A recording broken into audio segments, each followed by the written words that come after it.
Hi guys, it actually froze and crashed there. So just restarting it again so we can start from the beginning. I'm going to switch the camera off because it looks like it's already hanging. That's unusual for the Mac. It's playing up today for some reason. I'll just check the audio is coming through okay on the other window, just so I know that we've got good sound before I kick it off and get too far into it to going back through everything. Yeah, it looks like it's okay. Yeah, yeah, it crashed. No idea why. It basically shut in the background, and I had no warning. It'd actually even gone. Thanks for Johnny Fanta for telling me.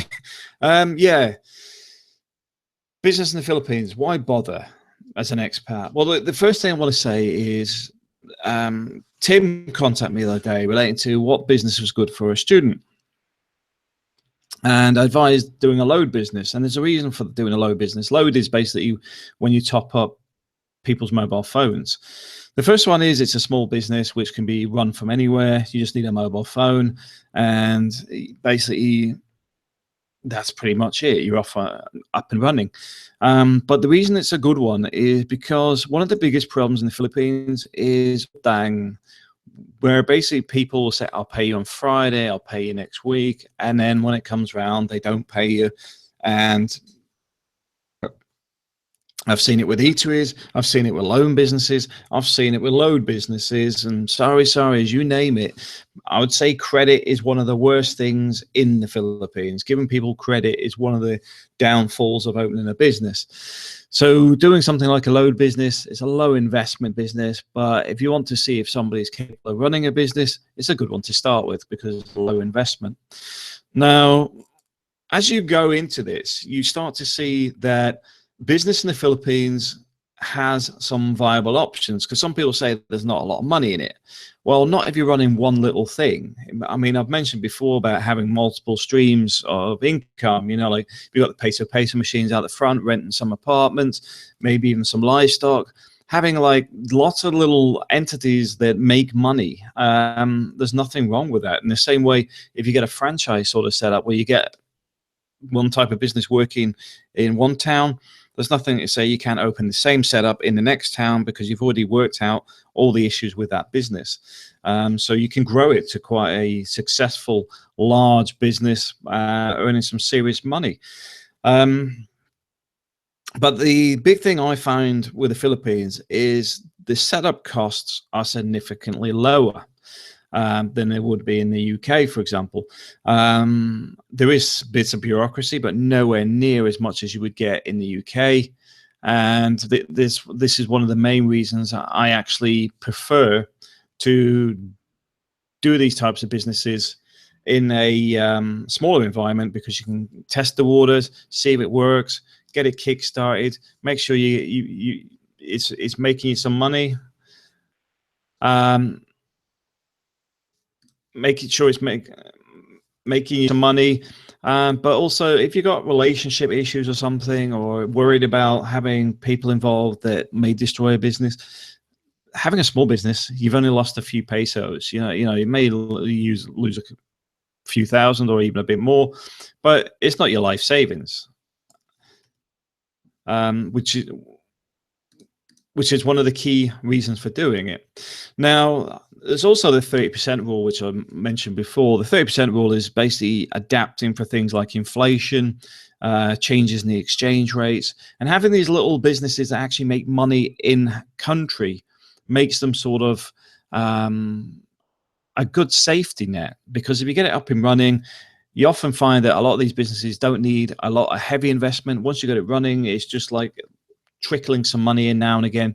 Or if you do it right, you should be actually taking a little bit of money out every now and again instead.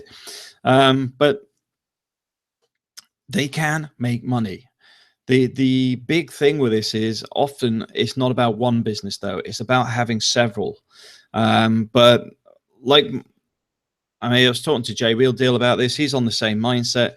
Is you come to the West, you make your money, you spend a bit in the East, you develop whatever you're doing there, and then you can go back to the West and make some more money. Because one of the things I find is I'm the biggest expense when I'm in the Philippines. The same as Spain. I'm the biggest expense because I take everybody out eating, etc. Where if April is here with the kids or in the Philippines with the kids, then they generally just pot around and do their own thing. So when the Westerners back in the West, they're more focused on making money and working. But when they're in the East, they spend it. So these ventures can assist in developing the business.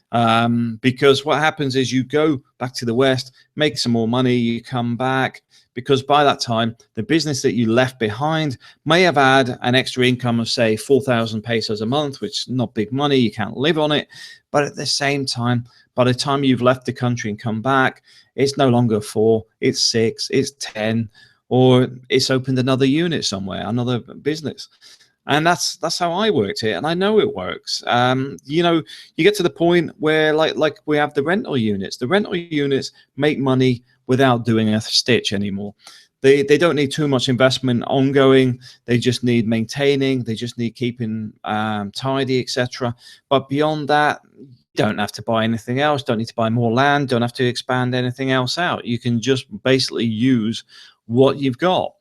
But the good thing is, if you rent, say, like 5 units out, and say your rent's 10,000 each, so you've got 50,000 a month coming in, and then that 50,000 suddenly by the end of the year, if you take out all your running costs, maintenance, etc., you got 500,000 pesos there. Give it another couple of years, you got enough to buy another piece of land and build some more and make more money. Realistically, that's why it works. But also, if you've got a partner you're leaving behind in the Philippines, or when I say leaving behind, I don't mean literally. I mean, like, if you're going overseas to work, etc., they've got something to keep busy with. They've got something to keep occupied with. They've got something to keep motivated with and keep working on while you're not there. You also have the other side of this being that you're building up your own pension fund. You're building up something that's sustainable and will continue to grow. If you get into land development, the land is always going to go up in value if it's in the right locations. If you go more provincial, it's not going to move as fast, but at the end of the day, there's no extra land in the world. There is what there is. So you're always going to have some improvement in price. And even if you bought a bit of land, you may get somebody come home one day and decide they want to buy the lot next door that you own, and they'll pay more than you bought it for anyway. So you end up in a win-win, even if the money's just sat there doing absolutely nothing. But yeah, I do recommend doing some businesses, but I do think you need to be involved in it. You need to be more hands-on. You need to make sure that the business is actually functioning and is actually generating some revenue. But ultimately run it as your business, because you will get people that will try to run it as their business, and they may not have had success before. They may have had the business before and refused to adapt, which is why they went bankrupt last time. You need to turn around and have it your way and stick to it, and just make sure people do the bookkeeping properly. People get the orders when they're told to. Everything's run as you would in a Western business, because it's very easy for things to become very lax. I know some people have had problems with vehicles. I mean, for example, I remember a friend of mine getting picked up from the airport. He took the van, you know, it's his van, but he took it out, and then he got a flat tire. And it's like, well, where's the jack? Where's the spare tire? His brother-in-law's been using it, took them out to save weight in the back of the vehicle. So then he's sat around all day waiting for them to turn up with his tire and his jack and everything to actually change something that was already in his vehicle. Those sort of things are logical to some people, where in a Western mindset, we prepare that if the car's going to break down, we can fix it. We've got the parts there. We've got the ability to change a tire. We don't turn around and go, okay, well, I want to save a bit of fuel. I'm going to take the tire out, I'm going to take the jack out, I'm going to take the, what do you call it, the old foot pump, just take all that gear out because we don't need it around there because it's going to weigh the car down. We don't do that. But in the Philippines, some people think that's fine. That's that. You know, if you said that, some people go, "Oh yeah, that makes sense." It's like, no, it doesn't make sense at all. The reason you bought all that stuff was so that you could be mobile. Even if you break down, you can sort yourself out. But the businesses are something that can benefit you, benefit your family, and even if you decide, you know, you've only got like 10 years innings left in you, you're leaving a legacy behind for your girlfriend, your wife. If you have any kids, your kids have got something as well. And these small businesses can support a small family quite easily because they don't have the Western diet. They're not buying into that in the same way we do. You know, they have the ability to live on a lot less. A lot of Western guys marry partners or are in relationships with people that have a much simpler way of life, and they can sustain that.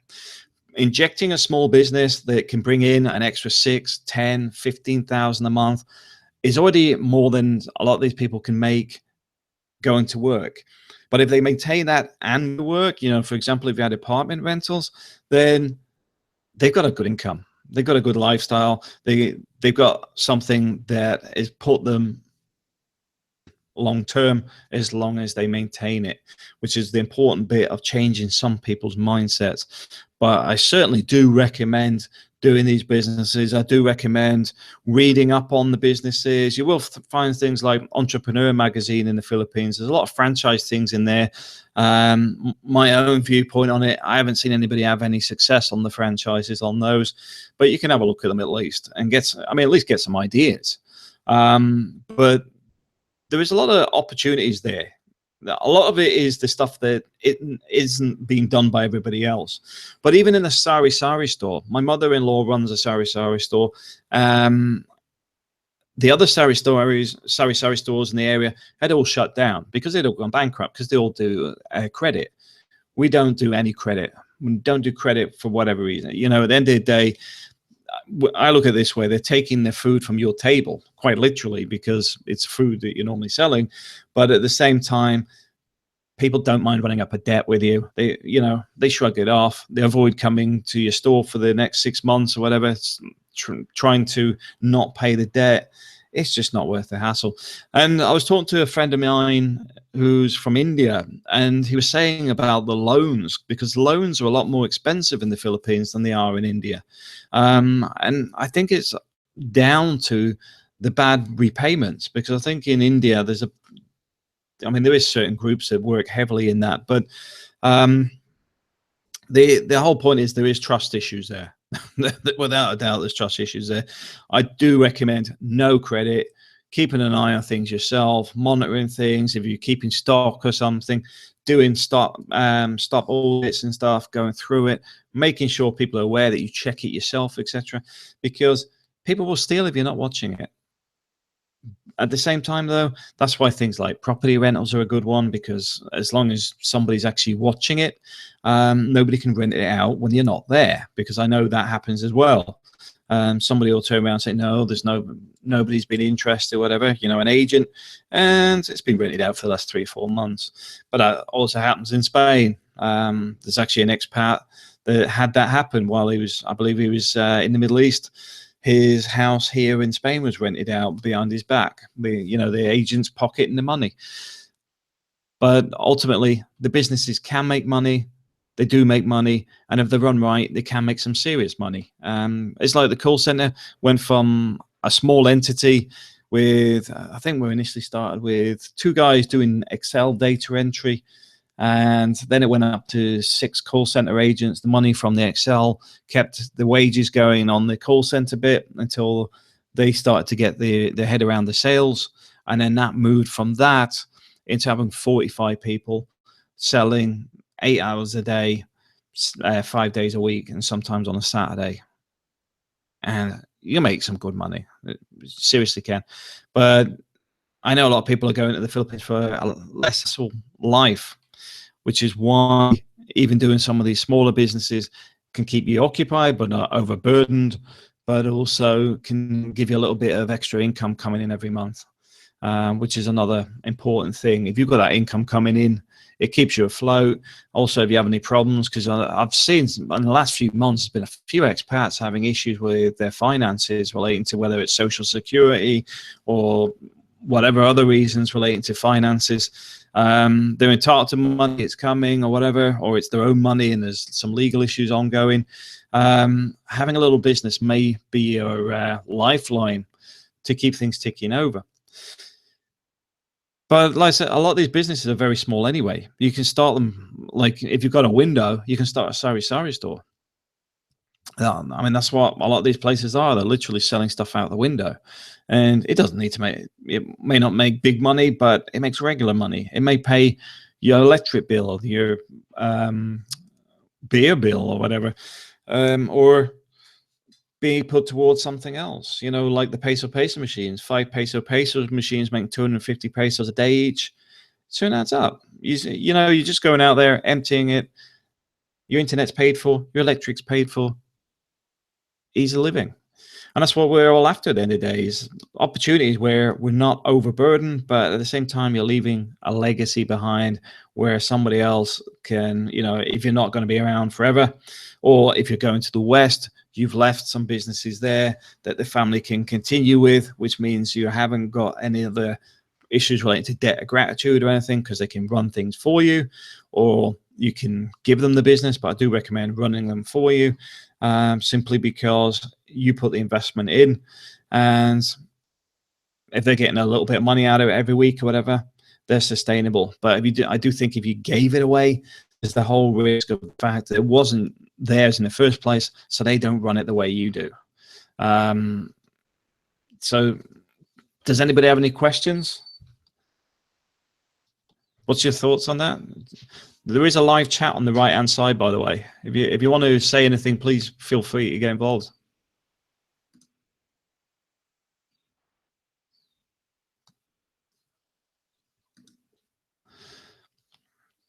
Well, a bit quiet today. I think there's multiple chats going on at the same time on YouTube today.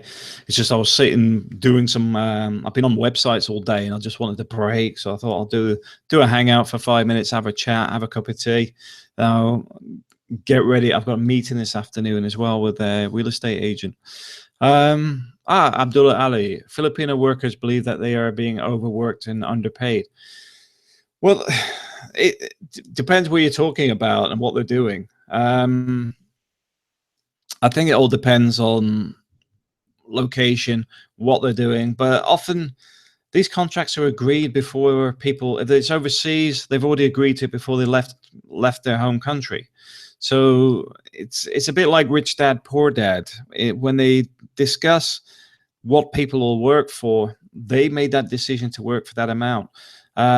So on that sense, I would say you've got to dictate what you're willing to pay. You know, and I know some people are trying to work their way out of poverty or whatever, but that's part and parcel of it. You know, it's what the market will pay. I know myself, I won't work full time with some companies because the rates are too low. But at the same time, they'll get me in via an agency at a much higher rate for contracts. I end up working only 3 or 4 months of the year and earning as much as I would over a 12-month period and paying less tax. So yeah, I know some people think they're undervalued and underpaid, but that's the world over. I think everybody has that at some point. They feel undervalued in the business, I suppose. But it's what the market dictates, you know. It's just the way it is. I mean, I know from experience in the Philippines, in the Middle East, a lot of work has gone to other Asian countries now that used to be Filipino, because there's other countries that will do it cheaper. Yeah, Diogenes Buena. The business I have in mind is more a lifestyle business. Won't be dependent on it for living expenses. Yeah, that's the thing. It's doing stuff that you want to do as well, which is an important bit. Small acreage in the hills from some coffee, cacao, other fruits that can easily be processed and sold for export. Yeah, I will live on my Western retirement income. The important thing is to remember, is that one has to be there to supervise. Yeah, I agree 100% on that. If you don't, you'll get ripped off. There's no getting away from it, and it's not people being fussy or anti anything. It's reality. Niall Byrne, hi Matt. What protection do you have in the event a business goes bust in the Philippines? Well, in the majority of businesses, the foreigners don't actually own them anyway. So in that sense, nothing. a lot of them are nothing. Even some of the bigger businesses, you'll find they're in multiple people's names, etc. Where you're going to rely on utilizing family or other people that you could trust to actually be on the paperwork of the business. So yeah, I mean, there is ways of protecting yourself in some form, doing some sort of loan payments or some in agreement of XYZ being sold, that this amount must be paid back to you in dividends or whatever. There is paperwork around all that, but in my own viewpoint on this, I've got 2 kids. I'm happily married, so I don't really worry about that stuff from the wife and family. At the end of the day, it's anything I put out there is going to be for them long term anyway. So I'm not really fussed with that too much. Giagianes Buena, we have an ongoing legal battle right now where a prominent covert official tried to take over my parents' properties. Yeah, that stuff goes on. I was talking to somebody a while back where a mayor had actually tried to take ownership of a piece of land because it was right next to a new bus station. Exactly the same thing. Had to get all the paperwork in play, but you've also got to make sure that you watch your back as well, because some of it gets pretty nasty. Hi Rona, how's it going? Yeah, you got to be very careful. But that's why I like businesses where it's not really an issue. I mean, where we are, it's 90% relatives in the area, so we don't really have too many problems in that arena. But yeah, I do know what you're talking about. I do know that goes on. I mean, there's people trying to say that they own the buildings and all this sort of stuff, and they just pull it out of thin air. But you go back through who's paid the taxes for the last 20 years or 10 years or whatever, and start looking at who's paid for it, who owns it. As long as all your paperwork's there, you should be okay. But it's certainly not an easy one. I know one of our yayas, the children's nannies, 2 of her uncles were shooting at each other over their inheritance. Yeah, it can get quite nasty. Yeah, we're on there. Before foreigners go for business, you need to learn about the system of business policy in the Philippines. Yeah, I agree that you've got to understand the business, but a lot of the businesses that people operate in are often owned by their partners anyway, but they do need to understand the legalities. And I think you're probably talking more on the businesses that foreigners cannot operate. There's a long list of businesses people can't operate in the Philippines. It's to protect the local business entities or certain families, that's for sure. Yeah, there is some businesses you can't operate. VVDV, why is no one producing chocolate there from ingredients grown there? Seems it's all imported. Probably milk. It might be the milk issue, because the Philippines doesn't really have a lot of milk beyond its UHT. There is some fresh milk, but there isn't a lot of production on that sense. It's probably easier to produce the cocoa and export it and then get it made elsewhere. That's probably an easier option. Niall Byrne, invest in the Philippines or Spain? Depends on your setup. Myself, we're investing in both. Simply because we're going to, once I get to a certain point, I'm going to be hopping between both countries. I want to be able to travel between both. I want to travel around Asia. I want to travel around Europe. So I'll just say investing in both. Depending on what you're doing, it really depends on the type of business as well. GNS, Buena. I agree with the cacao. Same with coffee. Phil's was a major exporter coffee exporter in the early 1900s. Yeah, a lot of trade has not been, it's not been maintained. I mean, if you look at the coconut production, I know from a friend the amount of money that were being offered for the coconuts, it was just a waste of time. And I know how much coconut sells for once it starts hitting the West. There's no way they, it's worth the mediocre amount that were being offered in the Philippines.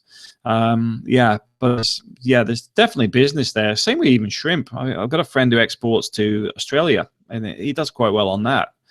Rona, they can, as long as it's registered as they have a Del Mar Filipino trusty person. Yeah, exactly. Yeah, you can't own most businesses. I mean, I think BPO is probably one of the few that you can actually do it. I mean, let's be honest, most BPO industry comes from outside anyway, so you could actually run it as a entity that isn't even in the Philippines by simply doing things like seat leasing and things like that. Abdullah Ali, is genuine bookkeeping encouraged in the Philippines? I would say have a look at the people that haven't paid the taxes. I remember Unitop. I think they had to pay 50 million pesos or something over one weekend or something. The same as I think BDO Bank is having some problems at the moment. SM Malls having a problem. Yeah, I would say creative bookkeeping goes on quite often, or just not paying the taxes at all. Yeah, it's the bigger the company, I think the bigger the chances are they're not paying a lot. I think we end up paying the majority, as a general populace around the world anyway. It's always everybody else that ends up paying the majority of everything. Anybody got any other questions? Oh, Old Windsor's here as well. Hello, how's it going? Dodge. Interesting read on the history of coffee in the Philippines. Speaking of Negros, where I come from, sugar is grown because it's a quicker return on investment from the haciendas. Yeah, it is. I noticed there's still a lot of the old train tracks still down there. When I visited, there's a lot of the old rice trains. Not rice, the sugarcane trains. It's quick return. But it does. See, the thing is, there's a quicker return on it, but at the same time, it doesn't benefit the locals at the same level. But yeah, there's certainly more money to be made out there, and I do think that the climate change is affecting coffee prices as well at the moment, which is probably another good reason for moving into the coffee trade if that's something you're looking at doing. But I haven't really looked on. I don't know how much hassle you have with the export side. I think that's where you'd get your headaches. But I also believe there could be a good market internally as well, because I think there's a growing middle class in the Philippines. So there is a growing market for better quality goods in country. Because I know myself, what's that Nescafe one? I have to brush my teeth after having it. It just tastes like powder. I don't know. I can't call it coffee. It's just like some sort of powder. Because I can't drink it. It's just horrible. So I do think there's a growing market of people with some extra income available to spend a bit more money on good coffee and things, especially they've been overseas a bit, where they may actually find that they've grown accustomed to some of the Western stuff. Neil Byrne, do you think there is an opportunity for a health food business in the Philippines? I think it's something that might do well as a sort of networking business, because a lot of networking businesses around. The reason I say that is you'll get pockets of people in the health industry that want healthy eating. It's the same with there's organic production, and there's a lot of little niches around in the Philippines. But I think from being able to be all over the place, so you can sell larger quantities, it's probably easier doing it via networking, because they'll push the products for you. Gia Janes, bueno, I dodge, okay, dodge. Your observations are bang on, reference sugar in coffee. Thank you. Yeah, it's I do watch, I do look at this stuff. The same way I was looking at different types of fishing in the Philippines. I was looking at when I say fishing, I mean growing fish on, and the linked to tilapia and some of the other things that are good, like sea cucumber, shrimps, etc. There's a market for it, but I do think you have to be very cautious in the sense of making sure nobody steals the stuff, making sure you don't get any pollution down from some of the farms. Because one of the things I was hearing in Negros was they're getting the where the mangoes, when they do the pesticides, it ends up in the water and kills a lot of the fish. So the last thing you want is something like that getting into your fish farm. You just wipe it out. Yeah. Would I, when you're old and infirm, as we all will be, where would you live out your last year? Spain, Philippines, or UK? Wherever my family are. At the end of the day, I'll be where the family are. It's simple as that. I'm not too fussed on getting too old. I don't want to get too old myself. As soon as I can do stuff for myself, I know I'm going to begrudge that. So yeah, I'm not too fussed on there. I'll just go where the family are and stay, keep as a family unit as long as we can anyway. Yeah.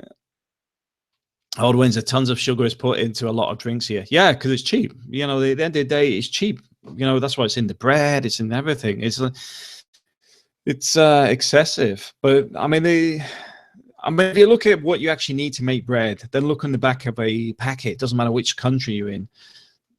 You don't need most of those ingredients. They've done it because it's cheap, or coloring it, or it's stabilizing or whatever. But that's why I like Spain. I like real bread. I like bread that's got bread in it. That suits me. But yeah, I do find the Philippines, a lot of stuff has sugar in it. The bread's one of the worst, I suppose. Just tastes like somebody sprinkled sugar on some of them. Slim Jim, also difficult then to pick the right berries only. Yeah, I don't know about that side of things. I do know that a friend of mine with his farm had this major issue where he was doing it organically and he had his set processes for everything. And as soon as he's turned his back, the guys were back doing it the way they've been doing it for the last 40, 60 years. So yeah, I could understand that. Yeah, stay away from the pawn shop businesses. Every street corner has a pawn shop. Yeah, and most of them are old. What's it, El Julia? I think it was originally a Belgian diplomat, if I remember right. They started it off. Yeah, Slim Jim. If anything, picking the ripe berries is easy because the labor is cheap. Yeah, it's labor. I mean, I know the price between Cebu and Negros I found was about 30% cheaper in Negros. For general cost of living, like going to even the barbecue station, it was cheaper. But I did like the way it was, but I went there pre-earthquake.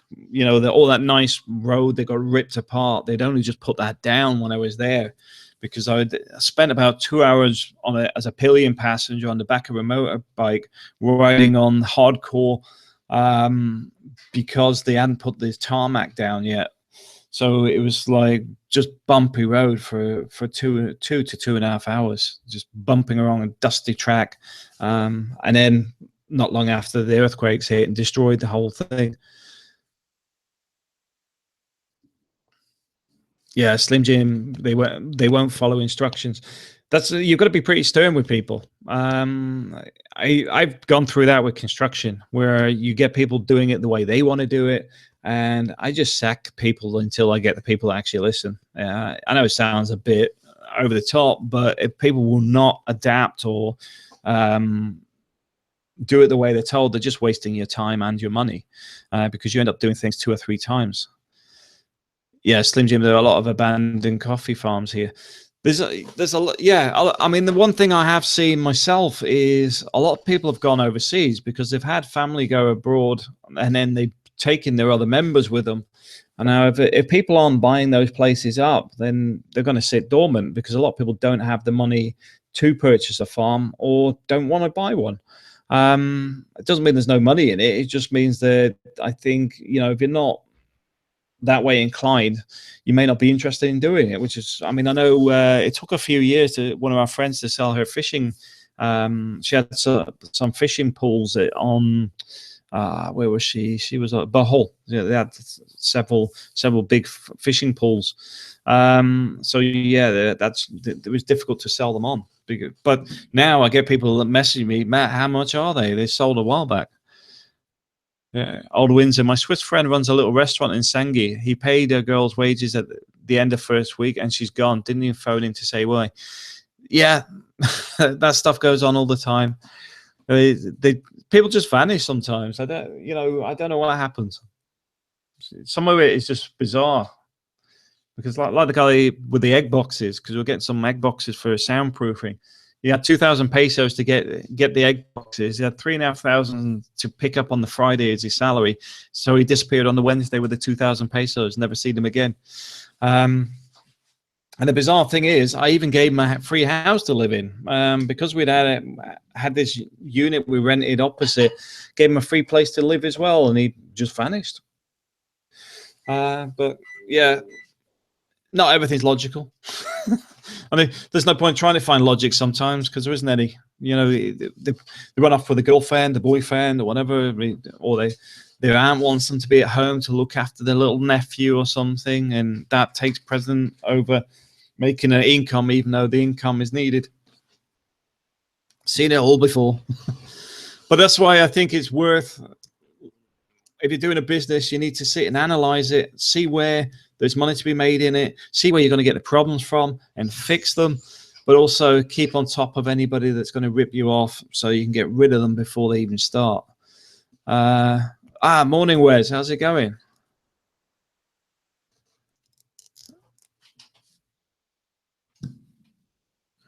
Sorry, I'll go a bit quiet there for a second. I was just reading something. Yeah, Dodge, my plan, more of a dream now, is to buy coffee from farmers who can grow it under the avocados and mangoes. I'll handle the import-export. Whereas I'd have thought, what about building sheds or dog houses? Yeah, I mean, I don't know. Well, for export, if it's for export, there may be a market for it. I mean, I tell you what would be something people may actually buy into is a mini nipper hut as a dog house. That might sell because it'll be very unique, because it'll be something nobody's got. So you could probably make some money on quite easily, and they're easy to produce. I'm not sure internally how much of a market is for the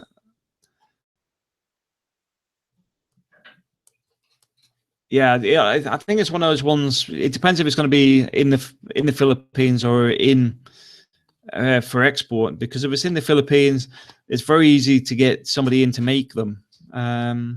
Maybe be. I mean, I've seen a lot of these plastic injected ones in places like Ace Hardware and what have you. I mean, I know they're a bit pricey. But a lot of people just keep the dogs in these cages. They just put them in a wire cage and stick them at the front of the gate. Yeah, mini nipper hut, but that is fire retardant. Yeah, it'd have to be fire retardant. That's for sure. Don't want a hot dog. Yeah, that's certainly going to need to be fire retardant of some description, or have an open door on it. It's got to be one of the two, a bit of a novelty one. Maybe a bit like the old cartoons where they just have the door with it in there and just, got their own chain, or just wander around, one of the two. Depends if it bites the neighbors or whatever. But yeah, I mean, that's the thing, is just thinking out of the box. And you'll find a lot of skills around. I was looking at, I think it was Steve Mottarelli. He was doing the wallets, and I was thinking, because he did mention he was having problems with the leather. One of the things I would say, if you need leather, I would try somewhere like Car in Cebu. because they used to produce shoes. You know, there's a lot of skilled people there, but they'll also know where to get all that stuff relating to the leather trade.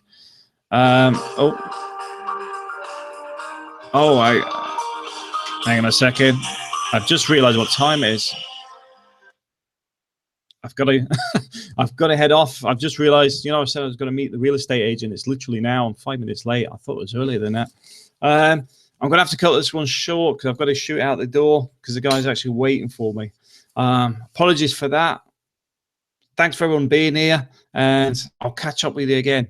Like I said, I do apologize because quite literally I'm supposed to be somewhere else right now. So speak later.